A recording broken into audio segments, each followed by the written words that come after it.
way into February or so, and it's time for me to tell you about the things that were my favorite things in January.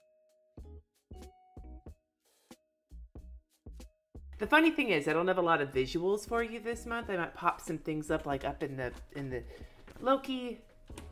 Loki's favorite thing this month is his new cat tree, which is quite literally like 5 feet from me. So if you hear him rocking out on it, that's what's going on. So these are some things that are both planner related and non-planner related that I loved in the month of January. Loki, mellow out, bro. I have a few things to talk about that I was obsessed with in January. All of these things are entertainment, and all of these things are kind of morbid, which is going to tell you a little bit about something of my personality. One's a TV show, one's a podcast, and one's a movie, like a mockumentary. The TV show is The Exorcist. I've only watched the first season so far. I still need to binge watch the second, but I was sick and I binge watched an entire season in one Saturday when I couldn't get out of bed. Holy shit, dude. If you like horror movie type TV shows, like if you're a fan of the horror genre, I highly recommend The Exorcist. I thought it was rad as fuck. I loved Hannibal. You know how sometimes when you have a re-envisioning of something, it turns out kind of cheesy and hokey, but Hannibal wasn't. Hannibal was an amazing reimagining of the Hannibal Lecter stories. I feel the same way about The Exorcist. 2 thumbs up. Still haven't seen the second season yet, though. That I'm going to work on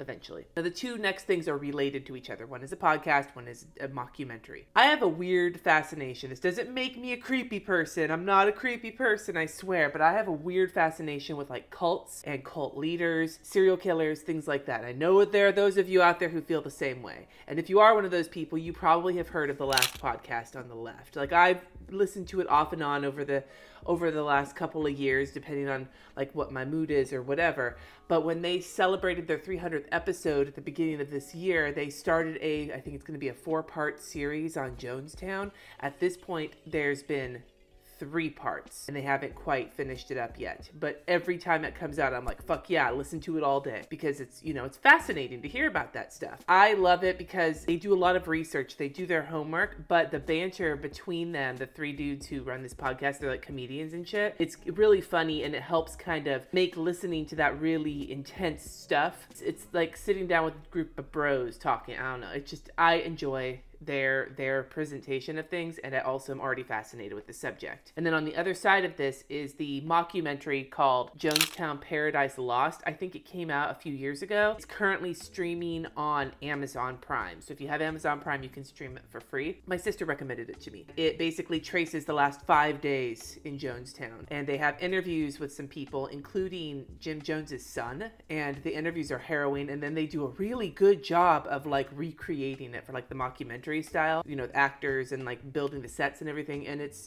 pretty intense. Again, if you're not into like morbid ass shit, you may not want to look at that, but if you're into that kind of thing, I highly recommend it. Part of me has always wondered what it would take, not only in terms of like a cult leader type person to do what they do, but for the people to fall in line behind them.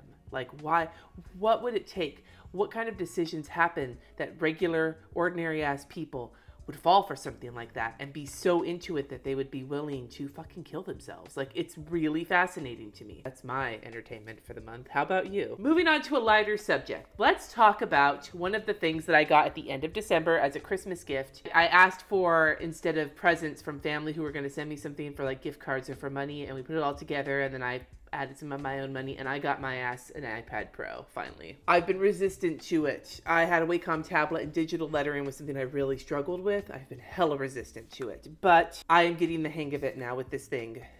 I got the 12.5 inch one. It's the gold one because they didn't have rose gold, but I swear this gold kind of looks like rose gold, so maybe, with a little cover on it. And then I have a screen protector to make it feel matte. I just haven't put it on yet. And then I got the pencil as well. And along with these for digital lettering, the only thing I have used this for, quite literally, I don't use it for watching YouTube. I don't use it for farting around on the internet because I have my phone and I have my computer for that. The only thing I've used this for is for lettering.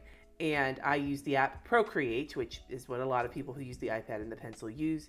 And the brushes that I have been using this month that have really been helping me kind of get the hang of things are from Dawn Nicole Designs, and it's her 10-pack of Procreate brushes. The one I use the most is the monoline brush, but I will link that down below. I got it from Creative Market, I think is where I purchased it from. I think she has them available on her site as well. Now, next month, I plan on doing a video talking about my first month digital lettering and like how I've kind of gotten, what I've done to get the hang of it and where I'm at and where I see myself going. I don't know if I'm going to do tutorials on it. I don't know if I'm qualified for that, but I'm at least going to tell you about where I'm at now a month after giving it a try. Now, sticker wise this month, if you've been following my Plan As You Go series, you saw the stickers I was using, but there was one sticker kit that I actually utilized in almost every week in my Erin Condren to kind of beef up whatever else I was using, and that was her Watercolor Essentials binder kit. Now, I'm holding my binder up here, and I've got, it's a $60 kit, so it's got a shit ton of pages in it, but it's just a bunch of like full boxes and half boxes and icons and event stickers and squigglies and banners and all the things, all different I can't even hold this up. All different sizes, all different things. And the color palette is watercolor. I'm trying to find one that's not, okay, I haven't used any from this. You can kind of see the color palette here. And I've just discovered that because of the watercolor pattern, it feels a little fancier than like the regular stickers. And I didn't realize how much I was gonna like it until I started using it to fill in the cracks for the other things I was using this month in my Erin Condren. In terms of washi and stickers, I'm kind of gonna talk generally. I loved the Simply Gilded subscription boxes when I've gotten 2 so far, and I'm expecting another one like today. I used the washi tape from both of these kits. I used the washi and the stickers as a layout in my Erin Condren this month, and for the other box I used the washi tape from that to be my like color scheme for the whole month of January. And I love both of them. Now, you know, if you watch my channel, how much I love Simply Gilded washi. Like, you know that. But these subscription boxes, because it has all these elements that tie together, has just been really fucking fun. I will link up above somewhere my like unboxing of the first one that I got, which was the one that I used as a theme for the month of January. And I will leave a link down below if you want to check out the subscription box. She opens up subscriptions. I don't know when she opens them up, but she does. It's a referral link. So if you use that link to order a subscription box, then you'll get $5 off your first purchase, and I will get a $5 off coupon for me as well. So it also goes to help support, you know, things I get for the channel. So if you use that, thank you. If you don't, no worries. I'm not going to judge you. Now, speaking about how I used one color palette for the whole month in my bullet journal, the second kind of thing having to do with that I really enjoyed this month, and I wasn't sure if I enjoyed it halfway through the month. I was like, I don't know. And then at the end of the month, I was like, okay, yeah, I think I do like this. And that was picking a color palette overall. And the second thing, besides the Simply Gilded washi that I used last month, was being able to pick a color palette from Tombow Markers. Now, I have the whole set. And if you want to look at the whole set, it's linked down below in my Amazon store. This feels like an affiliate link bonanza, but whatever. It's kind of how we do on YouTube, right? I have the full set, so it's pretty easy for me to pick colors from it, but if you have smaller packages, you might be able to do it as well. The idea for me of picking a Tombow palette for the month was inspired by Michelle Baxter of Quirky Heart.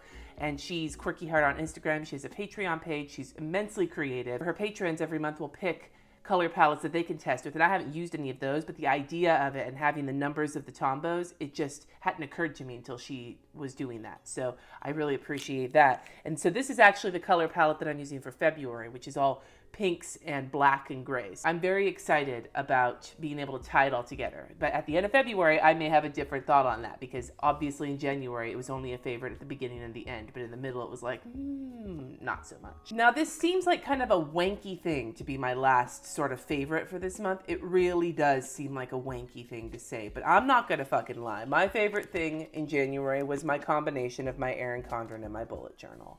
I did this Plan As You Go month where I showed you every day how I use these together. If you watched my video yesterday on my Plan As You Go month, the Q&A and my reflections on it, you saw that I talked about how it helped me refine my style a little bit by doing it and talking about it when I was doing it every day. When you're doing something, it's all well and good, but when you talk about it, it kind of reinforces or makes you really think about things. And what I discovered in January was that my decision to use the two of those together, that Erin Condren Hourly Neutral and my bullet journal together as one kind of functioning little partnership, if you will, I made the right choice, at least for right now. I realized at the end of this month that I don't want to say planner peace, because that's like fucking calling the lightning down. That's jinxing your ass. You know, you say you have planner peace, and then 1 minute later you see a new fucking planner and you're like, just kidding. This is not that. But I think I have currently planner contentment. And that might be something to strive towards. Hashtag planner contentment. Those are the things I really liked in January. I know that this was kind of an all over the place video, you know, between Jonestown and planner contentment, whatever. It's been a very interesting month, and I'm curious to see what happens in February now that this Plan As You Go thing is over. But why don't you tell me about the things you really loved in January, like whether it's planner related or not? I'd love to hear about it, because I was so laser focused this month on getting my Plan As You Go done.